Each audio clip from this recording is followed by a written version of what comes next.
प्रिय मित्रों, आज की इस कहानी में मैं आप लोगों को सुख और दुख के बारे में बताने जा रहा हूँ कि आखिर हमारी जिंदगी में सुख दुख क्यों आते हैं। आखिर इसकी वजह क्या है। मानव कभी हंसता है तो कभी रोता है। आज की कड़ी हम लोग जानने और समझने की कोशिश करेंगे। देर न करते हुए शुरू करते हैं। कहते हैं मनुष्य सुख में प्रसन्न होता है जबकि दुख में रोता है। ऐसी स्थिति में जन्म के समय शिशु के रुदन को क्या कहेंगे। निश्चित ही उसे सुख नहीं कहा जाएगा, क्योंकि सुख या प्रसन्नता में आंखों का नम होना तो स्वाभाविक है, मगर इस प्रकार का क्रंदन नहीं। कहते हैं कि मनुष्य सुख में प्रसन्न होता है जबकि दुख में रोता है। ऐसी स्थिति में जन्म के समय शिशु के रुदन को क्या कहेंगे। निश्चित ही उसे सुख नहीं कहा जाएगा, क्योंकि सुख या प्रसन्नता में आंखों का नम होना तो स्वाभाविक है, मगर इस प्रकार का क्रंदन नहीं। आखिर जन्म के समय शिशु के रोने का क्या कारण है। विज्ञान के अनुसार जन्म के समय शिशु का रोना एक स्वाभाविक प्रक्रिया है।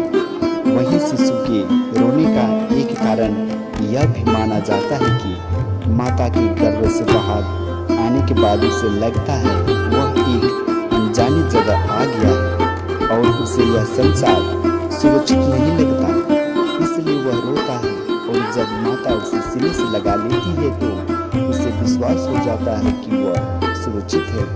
इसलिए माँ की गोद शिशु के लिए सबसे सुरक्षित जगह मानी गई है। वस्तुतः सुख दुख जीवन के दो पक्ष हैं। शायद ही कोई मनुष्य ऐसा हो जिसने जीवन में कभी दुख का अनुभव न किया हो। वहीं कोई व्यक्ति ऐसा भी नहीं होगा जिसे जीवन में एक बार भी सुख न मिला। वास्तव में सुख दुख जीवन की पूर्णता के लिए आवश्यक है। दोनों मनुष्य को शक्ति, सहजता और शिक्षा देते हैं। इसलिए कहा जाता है कि न तो दुख में घबराना चाहिए और न सुख में इतराना चाहिए। सुख दुख तो जीवन की ऊर्जा का आधार है।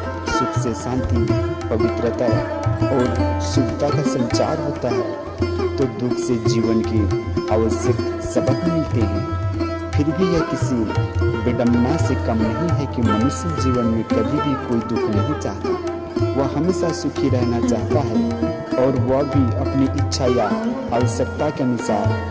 महाभारत में वेद व्यास कहते हैं कि सुख और दुख मानव के कर्मों के ही परिणाम हैं।